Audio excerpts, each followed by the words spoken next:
सप्तदशोऽध्यायः।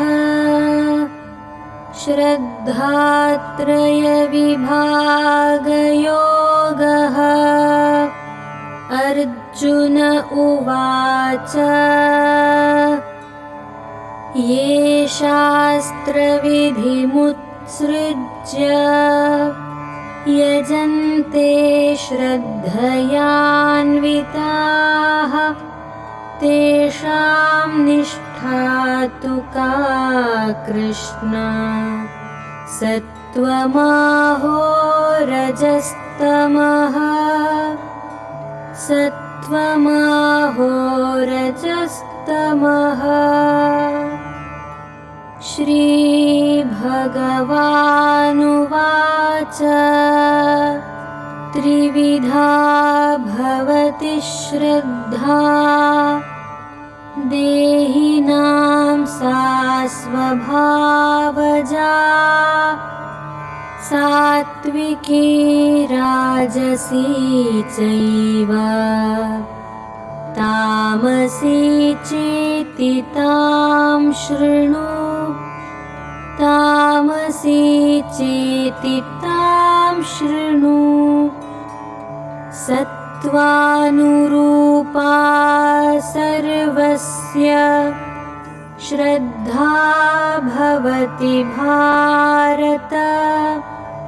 श्रद्धामयोऽयं पुरुषः यो यच्छ्रद्धः स एव सः।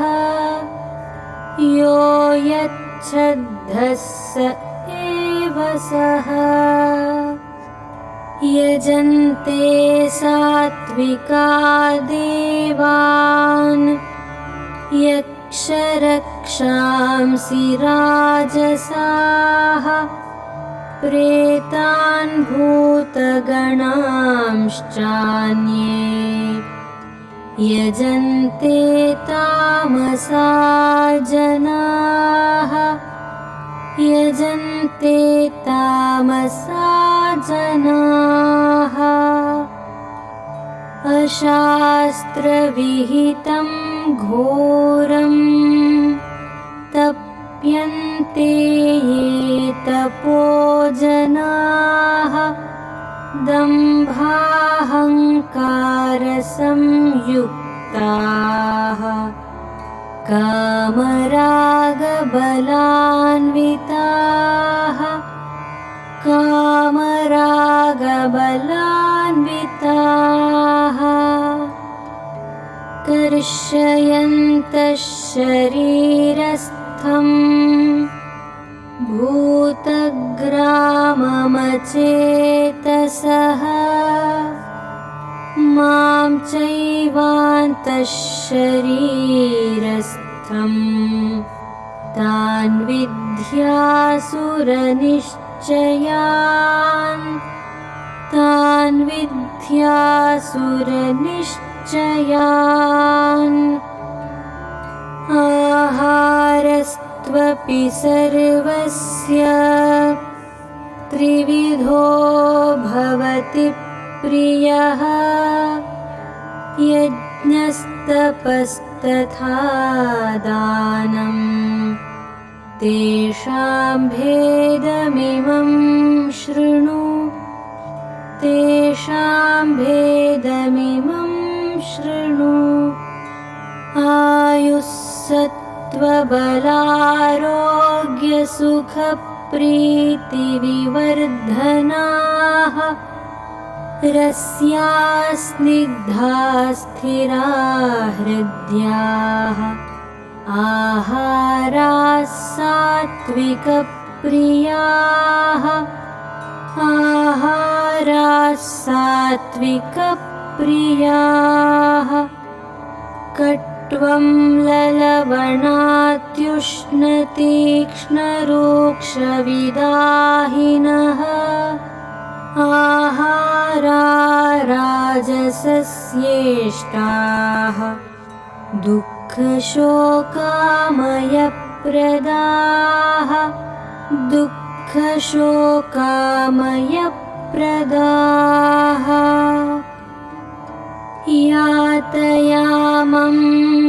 अमृतरसं पूतिपर्युषितं च यत् उच्छिष्टमपि चामेध्यं भोजनं तामसप्रियम् भोजनं तामसप्रियम् अफलाकाङ्क्षिभिर्यज्ञः विधिदृष्टो य युज्यते यष्टव्यमेवेति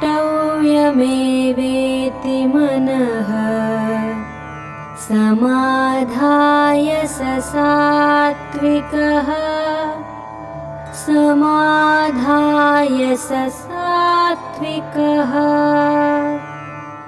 अभिसन्धाय तु फलम् दम्भार्थमपि चैव यत् युज्यते भरतश्रेष्ठ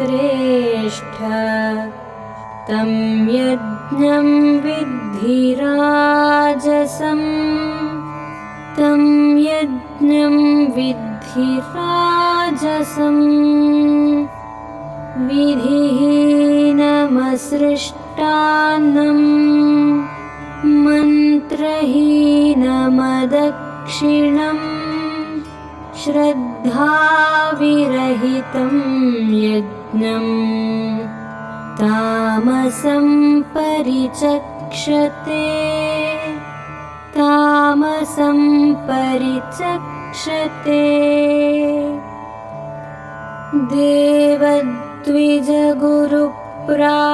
देवद्विजगुरुप्राज्ञपूजनं शौचमार्जवम्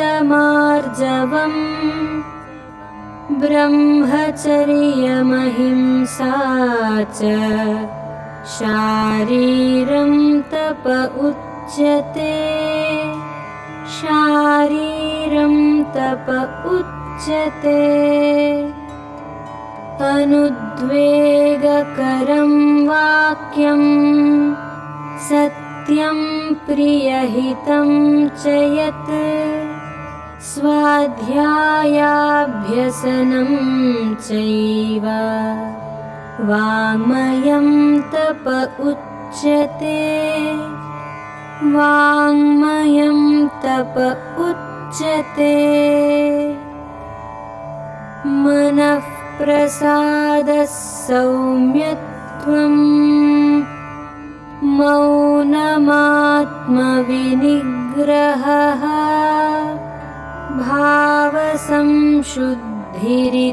भावसंशुद्धिरित्येतत् तपोमानसमुच्यते तपोमानसमुच्यते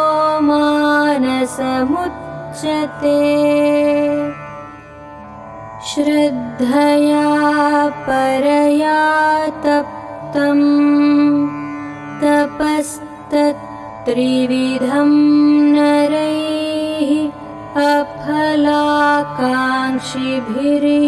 अफलाकाङ्क्षिभिर्युक्तैः सात्विकं परिचक्षते सात्विकं परिचक्षते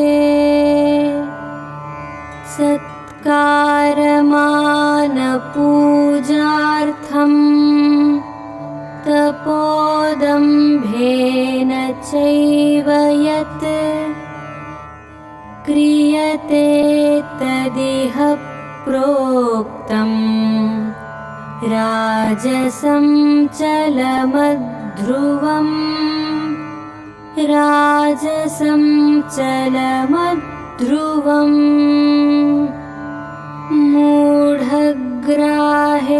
मूढग्राहेणात्मनो यत् पीडया क्रियते तपः परस्योत्सादनार्थं वा तत्तामसमुदाहृतम् तत्तामसमुदाहृतम् दातव्यमिति यद्दानं दीयतेनुपकारिणे देशे काले च पात्रे च तद्दानं सात्विकं स्मृतम् तद्दानं सात्विकं स्मृतम् यत्तु प्रत्युपकारार्थं फलमुद्दिश्य वा पुनः दीयते च परिक्लिष्टम् तद्दानं राजसं स्मृतम् तद्दानं राजसं स्मृतम् अदेशकाले यद्दानम् अपात्रेभ्यश्च दीयते असत्कृतमवज्ञातम् तत्तामसमुदाहृतम् तत्तामसमुदाहृतम् ॐ तत्सदिति निर्देशः ब्रह्मणस्त्रिविधः स्मृतः ब्राह्मणास्तेन वेदाश्च यज्ञाश्च विहिताः पुरा यज्ञाश्च विहिताः पुरा तस्मादोमित्युदाहृत्य यज्ञदानतपः क्रियाः प्रवर्तन्ते विधानोक्ताः सततं ब्रह्मवादिनां सततं ब्रह्मवादिनाम् तदित्यनभिसन्धाय फलं यज्ञतपः क्रियाः दानक्रियाश्च विविधाः क्रियन्ते मोक्षकाङ्क्षिभिः क्रियन्ते मोक्षकाङ्क्षिभिः सद्भावे साधुभावे च सदित्येतत् प्रयुज्यते प्रशस्ते कर्मणि तथा सच्छब्दः पार्थयुज्यते सच्छब्दः पार्थयुज्यते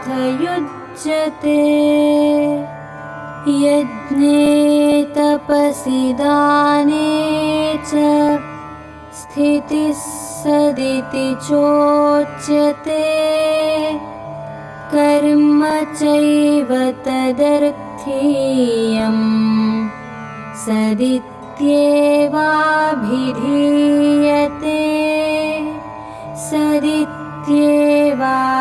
सदित्येवाभिधीयते अश्रद्धया हुतं दत्तं तपस्तप्तं कृतं च यत् असदित्युच्यते पार्थ न च तत्प्रेत्य नो इह न च तत्प्रेत्य नो इह ॐ तत्सदिति श्रीमद्भगवद्गीतासु उपनिषत्सु ब्रह्मविद्यायां योगशास्त्रे श्रीकृष्णार्जुनसंवादे श्रद्धात्रयविभागयोगो नाम सप्तदशोऽध्यायः।